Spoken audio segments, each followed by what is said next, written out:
Thank you. Mr. Hernandez, Mr. Kulik, we welcome you to our committee. Thank you very much, and I really appreciate you allowing me to speak. We appreciate your being here. Okay. Is there any time limitation or anything? Feel free to share with us whatever you want to tell our committee.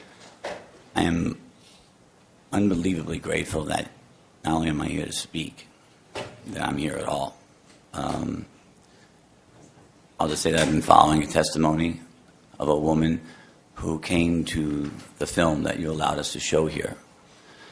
And she also came to the first premiere of it. When she came to the first premiere, she was barely able to speak because she was crying so much. Her son had been molested and raped when he was 14 years old. And whether it was cultural or lack of knowledge, which in most cases it is, she, instead of supporting him, basically was ashamed of him. The testimony of him during that trial, as you know, the pedophile had tons of people saying how great he was, you know, all that he did for all the kids. He was set free, and it is just about 10 years later. It turns out that all that wonderful work that he did with all those kids, they now, after she came to the second film, which was right here, and I was sitting with you, with my sister, she wasn't crying. Well, she cried a little bit, but she was had strength. She realized she wasn't alone, and she also gained the knowledge that the reason why her son couldn't speak out and tell the truth was actually quite normal reaction for a 13-year-old boy who was raped by a man who was trusted by the community. And what happened was he was set free for 10 years, almost to the week. During that 10 years, this time, they're on trial right now in Salinas. The tide has turned, and it turns out this man has molested who knows how many more, but the ones that came forth and testified, we're talking about dozens. And if he was not tried again, those boys would grow up to be addicted, broken homes, not necessarily repeat offenders, that's a myth, but they would do damage. The cost to society through addiction alone is in the billions. That's a proven fact. 85% of victims become addicted. I'm lucky to be alive, so are they. It has nothing to do with will or anything like that. I was lucky enough to be educated and have people around me that basically supported me. And there are less than one facility per state in this country, as it is for men, who only come forward now at 34. 2 years ago, it was 44. The numbers, it speaks for themselves. If this man had gone away like he should have gone, the evidence is so overwhelming, it's almost scary to think that adults would allow him to go free. But the language of trauma is not understood. It's like if you don't know Spanish or you don't know German. They understand it a lot more now. The people who helped us with the film were like, it was obvious to them, which previously it wasn't obvious at all. Do you know how much damage this man, I won't mention his name, has done over the last almost 10 years? If he had gone away, this would not happen. There is no way to reasonably justify that in any way. It does not affect the prison population because one man goes away, hundreds of young boys, underage boys and girls, who would become God knows what, will wind up incarcerated. The money, the population, all of it, okay? The numbers don't match. It makes much more, it's a preventative measure.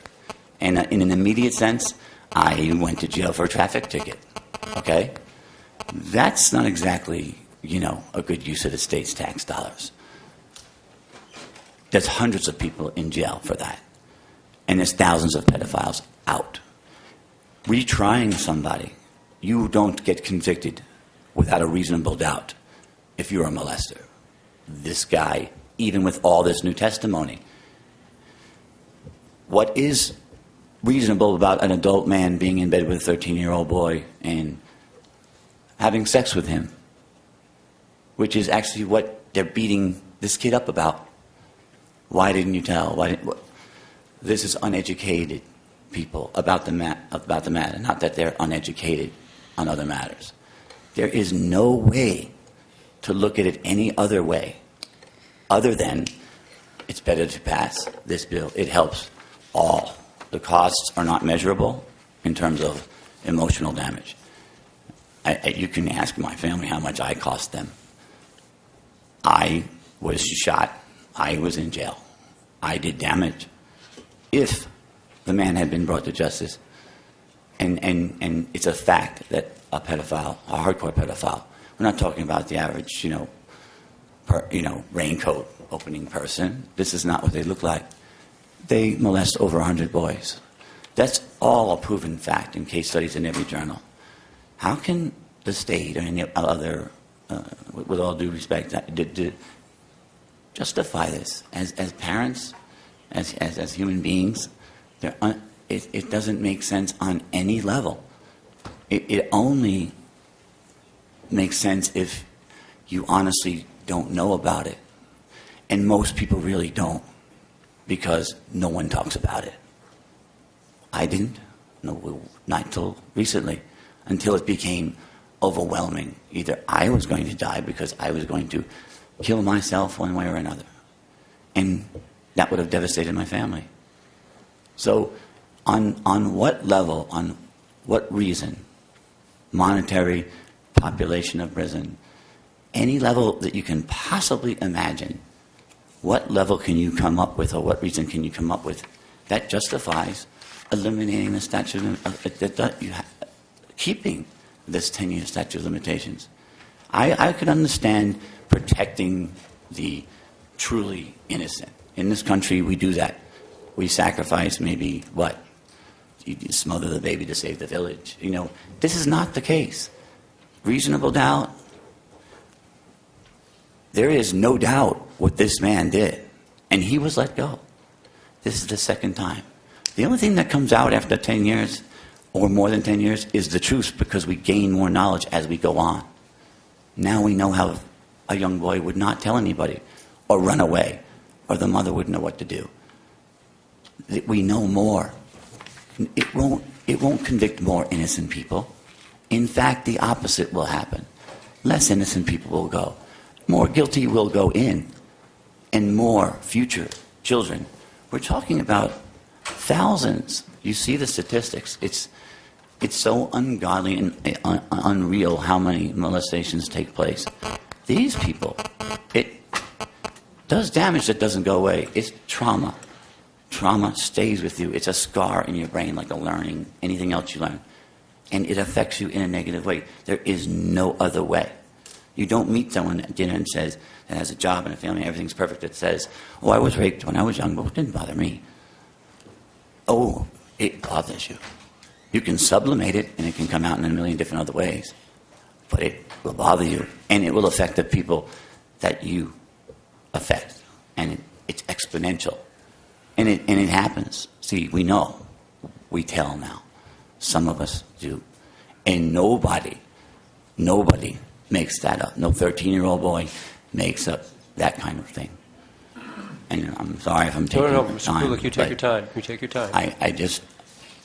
I won't cover all the points because all the points are covered. That's why I wonder, I think of a young child. If you have a young child, wouldn't you want the person who got free to be put away? Would you want him to be raped? Would you want him to be molested? I've tried to kill myself several times. My addiction was directly due to being molested. The cost, the damage to society is through the roof. I think right now California's having some budgetary problems. It's not a long-term, not just a long-term solution. It's a short-term one too, especially since it doesn't go into effect for a while. You'll reduce